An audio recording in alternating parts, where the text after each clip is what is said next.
저는 포럼의 시사비면서 오늘 3회차 강연을 하게 됐고요. 이게 제가 예정돼 있는 컨텐츠가 아니었어요. 그 3회차에 원래 모 피자 회사의 재무팀장님께서 강연을 해주시기로 했는데 발빠르게 상사분들이 그걸 알고 제재함으로 인해 갑자기 도중 하차하시고 촬영까지 다 하셨는데 제가 땜빵으로 들어갔습니다. 예. 예, 뭐 이게 한 건가요? 예. 근데 이 주제는 제가 많은 고민을 하고 있는 주제고요. 여러분들께서는 아마 생소한 개념의 내용일 것 같습니다. 그런데 저는 프랜차이즈 업에 종사하면서도 사실 다양한 일들을 조금 하고 있어요. 근데 그 일들을 하면서 이 부분에 대해서 소셜 프랜차이즈라는 개념에 제가 마주하게 됐고요. 그 내용을 여러분들께 차근차근히 설명해 드리고자 합니다. 네. 예, 저의 소개를 먼저 드릴게요. 저는 호텔 관광 경영학과를 졸업하고 첫 직장을 리조트 마케팅 기획팀으로 일을 하게 됩니다.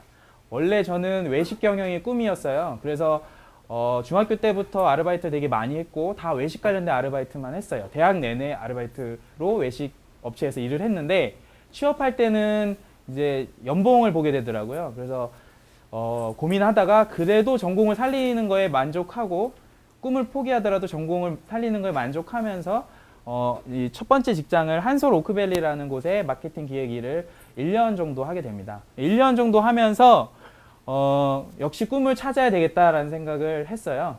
그 시기에 이제 제가 이제 이런 얘기 하면 안 되는데 모태솔로였는데 그 시기에 연애를 합니다. 첫 연애를. 그래 이거 웃기는 얘기는 아닌가 봐요. 불쌍한 얘기예요. 예. 그때 이제 이참에 그냥 그만두자. 이제 헤어졌거든요. 이참에 뭐 잘 됐다 이러고선 그만두고 두 번째로 들어간 회사가 법인명으로 ETNGS인데 여러분들이 알만한 이름으로는 불고기 브라더스라는 회사예요. 그 회사의 오너가 저희 대학교 선배였고 뭐 친분까지는 아니었지만 그래도 전화 한 통화 드릴 수 있는 정도의 사이가 돼서 제가 경력은 없지만 그 회사에 들어가면 열심히 하겠습니다 해서 그 회사에 이제 매니저로 입사를 하게 됐습니다. 그래서 경력이 없는데 이제 직장 경력을 인정해 주셔가지고 많이 부족한데 매장에서 처음 일을 시작하게 됐고요. 그런데 이제 저는 사실 그 이태인제우스라는 회사에서는 2년 한 6개월 정도 근무를 했는데 2년 정도가 조리 일을 했어요. 그러니까 서비스 매니저 일은 6개월밖에 안 하고요. 나머지는 조리 일을 거의 2년 가까이 했어요. 원하지 않았는데 외식업에서 잘 성장하려면 조리 일을 모르면 안 된다고 해서 거기 이제 조리 전문 학교 나온 친구들을 직원으로 두면서 맨날 밤새도록 칼질 연습하고 정말 음식에는 전혀 관심이 없는 사람이었거든요. 그렇게 해서 거기서 현장 트레이닝을 이 시기에 배웠고요. 이때 불고기 브라더스가 지금은 조금 주춤하지만 이 당시에는 엄청 크게 급성장하는 브랜드여가지고요. 많은 거를 짧은 시간 안에 배울 수 있었습니다. 세 번째 회사랑 네 번째 회사랑은 어떻게 보면 같은 회사라고 볼 수 있는데 세 번째 있는 회사에 들어간 배경은 홍대에 있는 어떤 회사였는데 그 회사에 들어간 이유는 딱 하나였어요. 제가 불고기 브라더스를 그만둘 때 창업을 계획하고 결심하고 그만뒀는데 돈 시중에 한 2천만 원 정도밖에 없었더라고요. 그러니까 창업 시장을 잘 몰랐던 거예요. 기업형 외식업체에서 일을 하니까 이 자영업으로 창업을 해서 성공하고 그리고 돈이 얼마나 필요한지에 대한 개념이 잘 안 섰던 거예요. 누가 이제 투자도 해줄 것 같고 이래서 창업을 하려고 시작을 했는데 결국 창업을 실패했어요. 창업을 하지 못했죠. 3개월 만에. 그때 하려고 했던 아이템이 간단히 말씀드리면 당나귀 고기를 가지고 버거를 만들려고 했어요. 동키버기라고. 근데 이제 그게 안 하길 다행이죠. 예, 비호감이잖아요. 딱 당나귀를 먹어? 주변 사람들이 만류했는데 저는 이거 이태원에서 하면 대박이다 이렇게 했었는데 어찌됐든 접었어요. 그거는 그때 자괴감에 빠졌죠. 그래서 나는 어떻게 살아나가야 될까? 내가 창업을 하지 못하는 이 자신감에 대해서 자신에 대해서 너무 실망을 해서 내가 장사에 대한 두려움을 가지고 있나 보다. 이래서 가장 이런 얘기하면 좀 오해 살 수 있지만 가장 밑바닥에 일을 해야 되겠다. 그게 제 기준에 뭐였냐면 주점에서 낮과 밤이 바뀐 생활을 하고 흡연을 안 하기 때문에 흡연 연기를 많이 마실 수 있으면서 술을 안 먹으니까 술을 맨날 먹는 향락과 부패에 쩔은 그 홍대 그런 기분을 내가 느껴야 되겠다.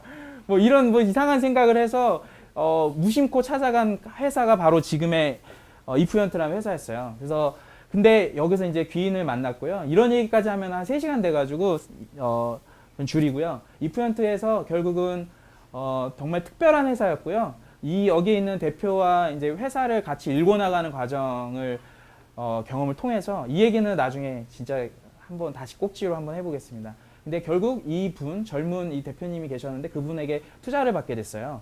그래서 그때 투자받은 돈이 8억이었어요. 그래서 그 돈으로 직영점을 3개 팡팡 오픈했죠. 그것도 잘 몰라서 그렇게 이상한 짓을 한 거죠. 프랜차이즈 사업을 하면서 직영점을 한 번에 대기업처럼 3개를 오픈한 그런 실수 아닌 실수를 하게 됩니다. 그래서 그 회사가 비밤 코리아라는 법인명이고요. 그 브랜드는 올찬 도시락이라서 도시락 프랜차이즈예요. 그래서 2년 한 5개월 했나? 예, 2년도 거의 못 버텼죠. 그래서 결국 망하고요. 되게 방황하고 있었을 때 기적 같은 또 한 명의 귀인인 피자알볼로 이재욱 대표님을 화면 보고 말씀하겠습니다. 이재욱 대표님을 만나서 사람 구실을 하게 됐죠. 그래서 현재는 피자알볼로에서 기획 일을 하고 있는데요. 1인 부서예요. 근데 아마 여기서 사업하신 분들 다 아실 건데 사업 규모가 크든 작든 사업을 하다가 회사에 들어가면 체감 노동이 거의 반 이상으로 줄어요. 그러니까 제가 이프연트 가서 너무 이프연트에서는 주어진 일을 하는데 그게 제 열정과 제 캐파보다 너무 작은 일인 거예요. 그래서 너무 심심해지는 거죠. 1년 정도 되니까 너무 심심해졌어요. 그래서 이상한 걸 막 하기 시작했죠. 그래서 지금 공유FC 포럼도 그 이상한 거 중에 하나인데 그 전에 동네발전소 협동조합이라는 협동조합을 지금 3년 전이에요. 14년도에 주민 모임으로 먼저 만들어서 그거를 협동조합으로 전환을 그 이듬해 하게 되고 지금 운영한 지 2년 된 협동조합이 됐습니다. 연차로 3년이고요. 그 협동조합은 현재 여러 협동조합에 대한 설명은 나중에 하겠지만 이 협동조합은 죽을 고비를 여기도 벤처기업이겠죠. 죽을 고비를 넘겨 지금은 상근 직원이 2분 계신 아주 튼튼하지만 가난한 그런 협동조합으로 지금 잘 가고 있습니다. 그 협동조합의 비상임 이사장이에요. 그러니까 거기서 어떤 일을 하면서 급여를 받거나 그런 건 아니고 중요한 의사결정을 할 수 있는 그런 비상임 창립자이면서 비상임 이사장이고요. 예. 그리고 조합원은 한 15명에서 20분 정도 됩니다. 그래서 그런 협동조합을 하는데 이 협동조합은 비전이 골목을 활성화시키는 일입니다. 그래서 프랜차이즈 일을 하다 보니까 소상공인들이 많이 눈에 보이는 거예요. 그리고 저도 뭐 돈이 많아서 대기업처럼 막 주먹구구시로 했지만 시작은 마음가짐은 소상공인이었던 시절이 있었고요. 그래서 실패를 하고 나니까 이 많은 독립 자영업자들이 눈에 잘 들어오더라고요. 그래서 이분들하고 뭔가 재밌는 일, 그리고 이분들을 도울 수 있는 일, 그래서 한편 골목을 활성화시키는 일들이 뭐 없을까라는 고민을 하다가 마음 맞는 몇 명의 사람들과 함께 주민과 함께 만들었고 지금은 이제 하나의 협동조합이라는 법인의 한 형태로 잘 운영하고 있습니다. 그리고 이게 안정화가 되니까 또 심심해지는 거예요. 그래서 2016년 1월에 만든 게 지금 여러분들이 함께하고 계신 공유FC 포럼이고요.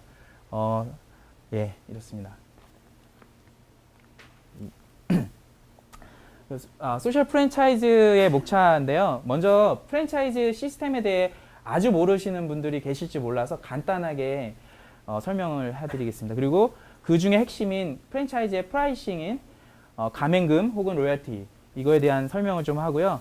이 프랜차이즈가 가진 모델이 가진 대안 요소로서 지금 제가 설명드리고자 하는 소셜 프랜차이즈가 뭐고 그런지 그런 걸 설명을 드리려고 하고요.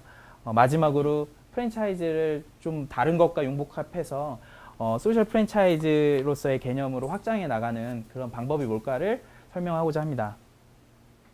소셜 프랜차이즈는 무엇인가 하는데요. 이 소셜 프랜차이즈라는 개념을 혹시 들어보신 분 계세요? 예. 들어보신 분 없으신 거잖아요. 예. 개념이 없는 게 맞으니까요. 그러니까 사람들 기사에 가끔 나오고요. 누군가 지금 조금씩 주창하기 시작했지만 결국 개념이라는 거는 아카데미 상하탑으로 가서 거기서 경험치가 잘 정리돼서 누군가의 권위 있는 누군가에 의해서 명문화돼서 나와야지 그 정도가 돼야 개념이라고 하잖아요. 근데 소셜 프랜차이즈라는 이름이 간혹 키워드가 회자는 되지만 개념화되어 있지는 않아요.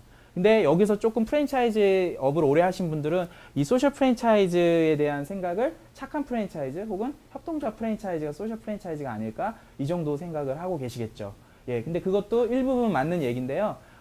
제가 발표자니까 제 마음대로 얘기해도 되잖아요. 제가 생각하는 소셜 프랜차이즈 개념은 좀 더 복잡하고 좀 더 넓은 개념이다라는 생각입니다. 이 소셜 프랜차이즈가 가진 모순이 있어요. 이 개념에 대한 모순이. 여기서의 모순이 뭘까요? 두 가지 모순이 좀 보이거든요. 예. 먼저는 이 프랜차이즈가 가진 그냥 그 자체 개념의 모순이에요. 프랜차이즈에 대해서 모르시는 분 많으니까 간단히 말씀드리면 프랜차이즈 어원이 여기 보시면 이게 프리의 어원이잖아요. 예. 다 아시면서 왜 모른 척 하세요? 예. 그게 이제 자유와 이런 권리 이런 뜻이에요. 프리. 근데 예전에 13세기 한 뭐 중세 시대 때 이제 영주들한테 어떤 자치권을 주고 또 노예들한테 해방을 시켜주는 권리, 자유를 주면서 프리라는 개념이 생겼는데 그게 이제 막 19세기 정도에 가면서는 이제 선거에 관련된 참정권 이런 거의 권한으로 생겼어요. 그러니까 한마디로 프리라는 어원에서 왔고 프리에서 어원이기 때문에 자유를 주는 거예요. 프랜차이즈는 자유를. 근데 우리는 구속을 하고 있죠. 매뉴얼을 가지고. 예, 이게 되게 이율배반적인 거예요. 좋게 표현하면 잘 먹고 잘 살기 하지만 그냥 일반인의 개념적인 상식으로 봤을 때는 프랜차이즈 하면 뭔가 매뉴얼, 틀에 박힌 구속의 개념도 부정적인 인식이 되잖아요. 그러니까 프랜차이즈가 가진 개념적 모순이 있어요.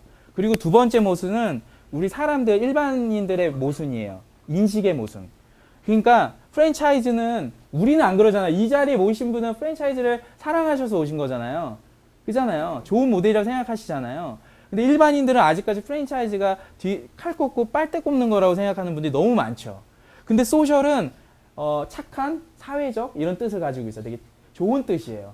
이 두 가지 모순된 인식을 가진 대표하는 키워드가 결합되어 있거든요. 모순이에요. 그래서 소셜 프랜차이즈라는 개념은 두 가지 모순에서 시작돼요. 예, 그거에 대한 구체적인 설명을 뒤에서 하겠습니다. 예. 프랜차이즈 시장에 대해서 간략하게 좀 말씀드릴게요. 여기 프랜차이즈 시장이 어느 정도 되시는지 모르니까요. 이거 세 개 합치면 200조 시장 정도라고 사람들이 보통 얘기해요. 근데 딱 명문화에서 이 세 개를 다 합쳐서 이렇게 공표하는 곳이 없어서, 죄송합니다. 예, 제가 추정한 거예요. 그래서 프랜차이즈가 한 15년도 기준으로 95조 4천 개 본사에 30만 개 가맹점이 있다고 하고요. 독립 자영업자는 100조 시장 정도라 보고 50만 자영업자 사장님들이 계시다고 보고요. 직영은 한 100개라고 했는데 한 200여 개 기업 이상이 될 것 같아요. 근데 이 시장이 잘 파악이 안 돼요. 대기업들이 보통 대기업 매출에 녹이는 부분이라서. 그래서 5조에서 뭐 조금 더 어바웃으로 더 있는 시장인데 이거 다 합치면 200조 시장이에요. 우리나라 연간 GDP가 15년이 한 1,500조 정도 되거든요. 근데 200조잖아요. 그러니까 15%가 넘는 거예요. 근데 프랜차이즈 모델을 보시면 알겠지만 가맹점 매출이 200조라는 그 매장의 매출이 200조라는 거지 식자재를 공급하잖아요. 그런 매출까지 뭐 식자재 40%랑 뭐 여러 가지 기타 10% 하면 거의 300조 시장에 가까운 시장이에요. 그러니까 산업에서 차지하는 비중이 20% 이상 차지하는 되게 큰 시장이라는 거죠. 그리고 근데 여기서 좀 의문점 드는 거 없나요? 네, 시간이 없으니까 제가 앞 소개를 불필요하게 많이 해서 질문을 못하고 넘어갑니다. 금액으로 보면 이게 제일 큰데 원이 여기가 더 크잖아요. 이거 왜 제가 이렇게 표현했을까요? 이렇게까지 해서. 예? 네. 우리들의 인식이에요. 애슐리나 CJ 푸드빌 이런 기업형 외식 업체들, 직영 중심으로 하는 거에 대한 소비자들의 인식을 여기에 좀 크게 돼 있어요. 그리고 독립자영업 시장, 개인 창업하시는 분들이 그렇게 많음에도 우리의 인식은 여기는 적죠. 그리고 프랜차이즈가 중간 정도 되겠죠.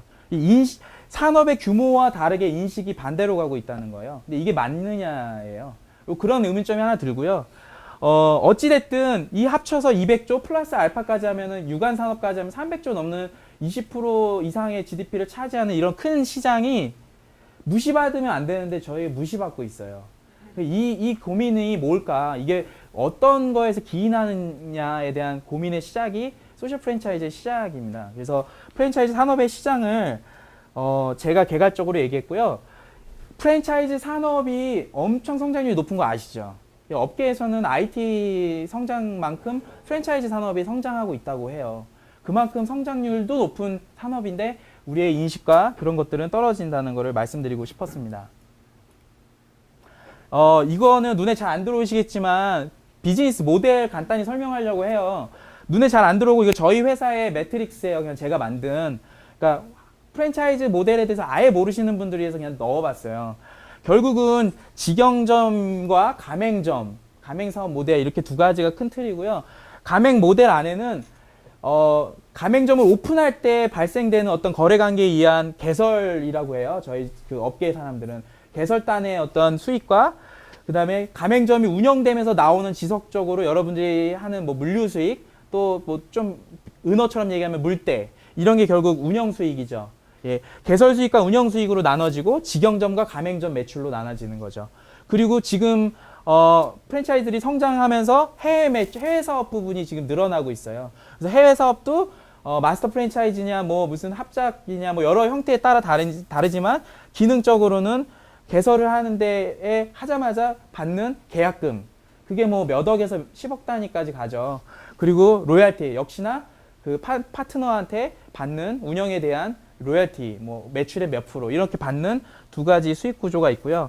그 다음에 예전에는 여기까지만 예전에 그 1세대 프랜차이즈 회사들이 잘했는데 요새 이제 3세대 이런 프랜차이즈 회사들이 잘하고 있는 게 이런 제조나 유통, 물류 이런 때에서도 수익 모델을 만들어내고 있는 그러니까 공급 체인망에서 아래 위에 어떤 그런 산업까지 다 커버해서 잘 하고 있죠. 그래서 여기에 대한 제조나 유통 물류 이런 단의 수익도 크다는 거를 말씀드리고요. 이 모델이 프랜차이즈 모델 수익 모델은 결국 뒤에서 더 설명할 거라서 여기서 간단히 설명하면 돈이 돈을 벌게 하는 그런 구조예요. 쉽게 말하면 규모의 경제예요. 여러분들이 제일 잘 아시는 용어로는 규모의 경제입니다. 매장이 늘어남으로써 매출이 늘어나고 그러므로 수익도 늘어나는 규모의 경제고요. 규모의 경제를 이루게 하는 그 속성은 학습이 된다는 거죠. 조직과 개인이. 그리고 경험을 쌓는다는 거죠. 경험이 생기면서 학습이 되고 모든 비용들이 다 통제되고 매출이 늘어남으로써 수익이 늘어나는 이런 규모의 경제를 가진 수익 모델이거든요. 그래서 매장이 많을수록 돈이 많이 벌리고 수익이 좋은 게 일상적인 통념적인 생각인 겁니다. 이게 중요한 건 아니라서 넘어가고자 합니다.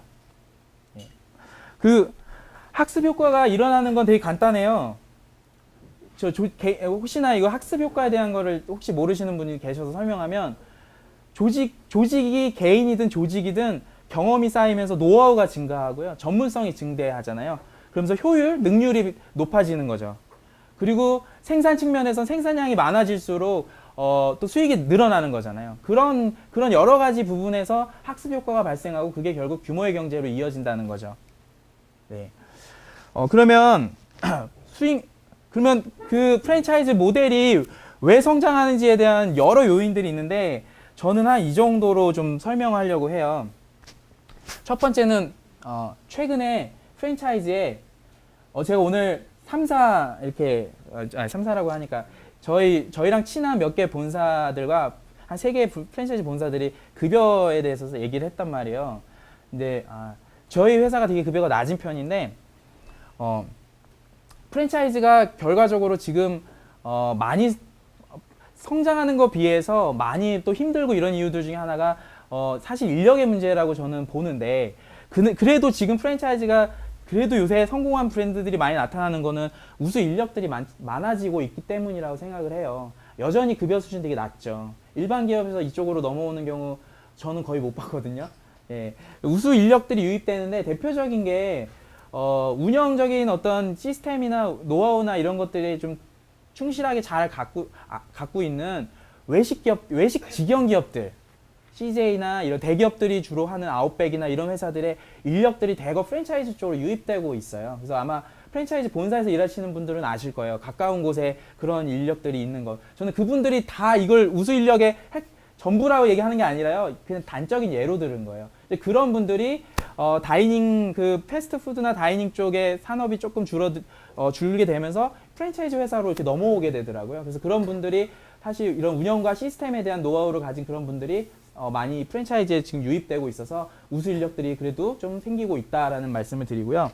두 번째는 뭐 옴니 채널인데 결국은 오프라인하고 온라인의 채널들을 많이 활용해서 프랜차이즈 업이 이루어지고 있다는 거죠. 예전에는 매장에서 음식 파는 것만 있었는데 지금은 온라인, 오프라인 뭐 상관없이 채널 상관없이 매출들이 다양한 채널에서 이루어지고 있다는 거죠. 그 배경에는 뭘까요? 배달 사업이 성장했기 때문이죠.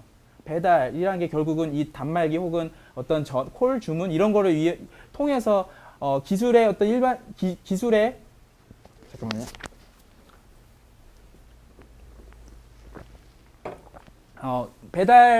배달 서비스를 대부분 기술 집약 스타트업들이 하잖아요. 기술 기반의 결국 배달, 뭐 주문, 그 다음에 결제 이런 부분의 IT 기술을 통해서 이 옴니 채널들이 더 활성화되고 IT에 있는 사람들이 외식업을 자꾸 침범해서 오기 시작하면서 이렇게 발전하는 것 같습니다. 예. 그런 부분들이 있는 것 같고요. 또 한 가지가 해외 진출. 해외 진출 14년도 보니까 한 10% 이상의 본사들이 다 나갔더라고요. 16년은 아마 30% 가까이가 해외 진출 다 하는 걸로 알고 있어요. 그래서 해외 진출을 누구나 지금 하고 있고 또 사업 다각화를 많이 하잖아요. 예를 들어 뭐 하남은 육류를 유통하기 시작했고요. 뭐 굽내는 쇼핑몰에서 닭가슴살 팔기로 했고요. 편의점에 입점해서 본죽을 판매하고 있고 이런 사업 다각화 혹은 뭐 전방 후방 통합 그리고 뭐 여러 가지 이런 사업적으로 확대를 해나가는 이런 것들이 결국 회사가 지속 성장할 수 있는 모멘텀을 만들고 있어요. 그래서 그런 부분들이 사업 다각화 이런 부분들이 프랜차이즈가 성장할 수밖에 없는 어떤 그런 근간이 되고요. 그리고 한 가지 또 말씀드리고 싶은 게 제2 브랜드들이 성공 확률이 예전에 비해서는 좀 높아지고 있는 것 같아요. 예, 그러니까 브랜딩에 대한 관점들이 잡힌 것 같고요. 제조업체들의 브랜드랑 우리 같은 외식업체 브랜드랑 들어가는 비용을 보면 제조업체들은 생산 라인을 같이 움직여야 되는 부분 여러 가지 때문에 우리가 브랜딩하는 것보다 비용적으로 더 많이 들고 더 중태차한 일이잖아요. 하나의 유닛이고. 근데 외식업은 원래는 쉬운 건 아닌데 우리 외식업 본사분들이 되게 쉽게 생각해서 쉽게 브랜딩을 하죠. 근데 물론 쉽게 브랜딩 하지만 점차 그 브랜딩하는 그 수준이 높아지고 있고 그래서 제2브랜드 성공 사례들이 늘어나는 것들이 호재로 작용을 하는 것 같습니다. 그리고 마지막 여기 쓰진 않았지만 케이스가 적어서 쓰진 않았지만 산업이 성장하는 건 결국 돈이 모이는 거잖아요. 돈이라는 거 하면 투자라는 거죠. 투자를 할 수 있는 환경이 구성되고 있다는 거죠. 그러니까 엑시트, 기업이 팔거나 기업이 뭔가 주식화 상장되는 거 이런 여러 가지 형태의 엑시트 시장이 열리기 시작했어요. 대표적인 게 뭐 우회 상장했던 맘스터치나 그 다음에 공차 같은 M&A 이런 부분들. 그러니까 기업을 사고 팔 수 있는 시장들이 열리기 시작했다는 거죠. 외식업에, 프랜차이즈업에. 그래서 앞으로 프랜차이즈는 더 성장할 여지가 있다고 저는 보고 있습니다. 근데 왜 프랜차이즈는 실패할까요? 실패를 자주 할까요? 네. 저는 또 여러 가지 이유가 있는데 몇 가지만 일단 이 인식을 깨지 못하는 게 지금 큰 실패 요인입니다. 네. 엄청 공격받고요. 그 뭐 여러 가지 보도 자료나 이런 것들에서 많이 보시잖아요. 이걸 깰 수가 없어요. 이 정치권과 결탁돼서 이렇게 하는 공격들. 그리고 뭐 물론 프랜차이즈 본사에서 가진 뭐 구조적인 잘못들 뭐 여러 가지 있지만 어찌 됐든 편견과 고정관념이 되게 본사들을 힘들게 하고 하죠. 예. 그리고 저는 이거랑 다양한 이해관계 쉬운 것부터 얘기할게요. 저희 프랜차이즈 시스템을 보면 점주님들 계시고 본사 있고 그 다음에 협력업체 있고 고객들이 있잖아요. 다양한 주체들이 있어요. 즉 다양한 이해관계가 발생한다는 거죠. 이런 부분들이 여러 가지 접점 간의 문제점이 발생이 되는 거라고 할 수 있고요. 저는 크게 보는 문제가 이거예요. 급격한 성장. 프랜차이즈는 아직까지 다른 산업에 비해서 급격한 성장을 하고 있고요. 저는 여러 산업들이 있겠지만 대부분의 산업들이 서비스나 상품이 좋으면 급성장하는 건 맞는데 대표적으로 IT랑 비교해보면 IT랑 외식업이나 두 가지 다 프랜차이즈업이나 두 가지나 상품이나 브랜드가 좋으면 급성장하는 성향을 가지고 있죠. 요새는 뭐 IT가 좀 여러 가지 경쟁 구도 때문에 좀 어려운 점이 있지만 기본적으로 서비스가 좋으면 상품이 급성장하는 건 있는데 차이가 어디서 나타나냐면 시작에서는 차이가 안 나는데 운영단에서 차이가 나요. IT 그 벤처기업 오너들은 어느 정도 그 경영 매니지먼트에 대한 학습이 학부 때부터 이루어지고 충분히 그런 여러 가지 그 관계면에서 충분히 경영 매니지먼트에 대한 인사이트나 어떤 그런 것들이 가지고 있는 상태인데 우리 가게에서 시작하신 젊은 사장님들은 그런 경험과 환경에 더 노출되어 있지 않죠. 그래서 경영에 관한 분야에서 급격한 차이를 어느 일정 시점부터 보여주고요. 더 문제는 지금은 모든 창업의 환경이 IT 환경에 놓여져 있다는 거예요. 그래서 IT 비즈니스를 하는 사람이 IT 환경에서 산업을 성공시키는 거는 좀 더 저희보단 수월해진 거예요. 근데 외식업은 음식을 만들고 파는 사람이 IT 환경에 노출돼서 그 환경을 안에서 사업을 영위하는 거는 너무 힘든 챌린지한 거죠. 그래서 결론적으로 급격한 성장을 하면서 그 급격한 성장 속에서의 우리가 모시고 있는 그런 오너분들이 결국 리더십이나 기업 문화를 만드는데 많이 실패하시죠. 예. 그래서 그 부분이 저는 좀 많이 문제인 것 같아요. 그래서 그 자기 성장 방식에 도출된 그런 오너분들이 그 경영자로 가지 못하는 기업가로 사업가로 가지 못하는 그런 한계들이 결국은 회사를 좀 많이 힘들게 하는 것 같고요. 이제 제가 주로 얘기하고 싶은 건 규모의 비경제성이에요. 아까 전 페이지에는 규모의 경제성을 얘기했고 여기서는 규모의 비경제성을 얘기하잖아요. 규모의 비경제성을 혹시 들어보신 분 계세요? 질문 안 하려고 해요. 자세히 얘기해야 될까 짧게 얘기해야 될까를 판단하는 측도예요. 규모의 비경제성을 한 번이나 들어보신 분 계세요? 네. 5분 계시네요. 네. 없으면 5명 정도로 판단하겠습니다. 예. 저도 그냥 외우질 못해서 그냥 쭉 읽어드릴게요. 규모의 비경제성이 이런 거예요. 규모의 시작을 해가지고 성장하면 규모의 경제가 일어나면서 막 수익이 늘어나죠. 근데 수익이 늘어나고 사업이 커지면 우리가 그때 뭘 하나요? 보통 저희 알볼로도 그렇게 조용하고 겸손한 회사인데도 저희도 자산을 매입해요. 투자를 하죠. 다 그래요. 성장하면 그 캐시카우에 대한 부분에 대한 고민, 미래 성장 동력, 그 다음에 그 넘치는 잉여 돈, 자산 이런 걸 가지고 결국은 자산을 구매하거나 투자를 하죠. 과감한 설비 투자. 그죠? 근데 그 설비 투자하는 순간 다시 우리는 과다 비용이 되는 거죠. 그리고 그 설비 투자가 되는 순간만 그 이상만큼 다시 생산성이나 생산량이 늘어나야 되는데 어디 그런가요? 그렇지 않잖아요. 예. 생산량을 초과한 생산 범위를 초과한 투자를 하잖아요, 우리가. 그래서 우리는 더 잘 될 거라 생각하고 보통 투자하잖아요. 그런 시점에서 나타나는 게 바로 비경제성이에요. 그래서 더 구체적으로 설명하면 매출이 증가하면서 인력이나 장비를 우리가 막 투자하죠. 자산을 투자하고. 근데 매출 증가폭이 이걸 넘어서지 못해요. 그리고 조직은 이미 거대해졌어요. 막 사람 뽑아요. 그런 상황에서 조직이 커지니까 뭐가 나타나면 그 관리자들이 디테일해지지가 않아요. 오히려. 갈래지들의 누수가 생기죠. 사람들 간에. 업무에 대한 비효율이 막 드러나기 시작하고 좀 프리라이더들이 생겨나고 링겔만 효과라고 뭐 그렇게 얘기하죠. 그리고 운영이 점점 복잡해져요. 사람들이 많아지고 조직이 커져가지고 복잡해져요. 옛날엔 심플했는데 옛날에는 결정하면 아이디어 내면 실행이었는데 지금은 아이디어 내면 과장, 차장, 부장, 뭐 부장에 무슨 부부장에 뭐 이렇게 막 가는 거예요. 이러면서 복잡해지고 의사결정이 느려지고 유연성이 떨어진다는 얘기고요. 그 다음에 고객과 점점 멀어져요. 예전에는 대표님이 오너가 매장 오픈하면 늘 가가지고 오픈 판촉물 뿌려주면서 막 이랬는데 한 20호점 되면서 안 나가기 시작하죠. 그러면서 고객과 멀어지는 거죠. 그리고 직원들이 경험이 미천해져요. 그러니까 막 조직이 막 많이 늘어나니까 신입들을 엄청 뽑아야 되죠. 그러니까 경험이 부족한 직원들이 막 늘어나고 조직이 성장한 거를 혜택을 받은 우수 인력들은 나가죠. 성장이 끝나는 조짐을 딱 보면. 그러니까 경험이 부족한 직원들이 막 넘쳐나고요. 권한이 이미 잘 안 돼요. 조직은 큰데. 경영자가 자꾸 바빠가지고 나가 있어요, 맨날. 그래서 결제는 잘 안 이루어져요. 예. 그래서 권한이염이 떨어지고, 그리고 동기부여가 안 돼요, 직원들이. 조직이 커져가지고 난 성장할 수 없어. 이러면서 동기부여가 떨어지고. 그 다음에 계획이 이제 좀 약간 좀 흔들려요.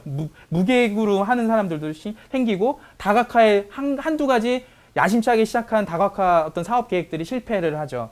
그리고 조직의 커뮤니케이션이 부족해져. 이거 다 들으면서 와, 우리 회사다 이렇게 느끼는 사람들 되게 많죠. 많잖아요. 지금 끄덕끄덕 제가 여러 명 봤어요. 이건 제가 쓴 얘기가 아니라 책에 나온 얘기를 그냥 다 정리한 거예요. 근데 저도 끄덕끄덕 하면서 적었어요. 이거 뺄 건 빼야 되는데 다 끄덕끄덕거려. 그래서 다 넣었어요. 이런 일이 지금 현재 어느 정도 성장을 한 회사들이 갖고 있는 문제예요. 그 회사들이 여기서 터닝 포인트를 만들지 않으면, 혁신을 만들지 않으면 결국 망하겠죠. 예.